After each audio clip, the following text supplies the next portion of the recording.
20 ತಾರೀಕಿಗೆ ತಿರಂಗ ಯಾತ್ರೆ ಅಂತ ಒಂದು ಕಾರ್ಯಕ್ರಮ ಹಮ್ಮಿಕೊಂಡಿದ್ದೇವೆ. ನಾವು ಎಲ್ಲರೂ ಅದರಲ್ಲಿ ಸೇರಿ ಭಾಗವಹಿಸಿ ಅದನ್ನು ಯಶಸ್ವಿಗೊಳಿಸಬೇಕು.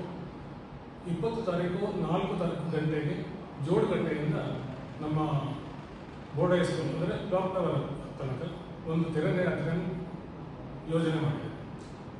ಯೋಜನೆ ಮಾಡುವ ಉದ್ದೇಶ ಇಷ್ಟೇ, ಲಾಸ್ಟ್ ಏಪ್ರಿಲ್ 22ಗೆ ಏನೋ ಒಂದು ಐತಿಹಾಸಿಕ ಘಟನೆ ಆಯಿತು.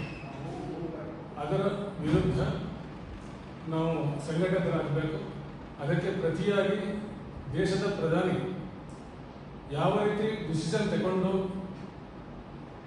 ಪಾಕಿಸ್ತಾನವನ್ನು ಹೇಗೆ ಸದೆ ಬಡಿದರು ಅದು ನಮಗೆಲ್ಲರಿಗೆ ಇಡೀ ಜಗತ್ತಿಗೆ ಗೊತ್ತಿರುವ ವಿಷಯ. ಈ ವಿಷಯದ ನಮ್ಮ ವಿಜಯೋತ್ಸವದ ಪರವಾಗಿ ಈ ತಿರಂಗ ಯಾತ್ರೆಯನ್ನು ಮಾಡ್ತೇವೆ.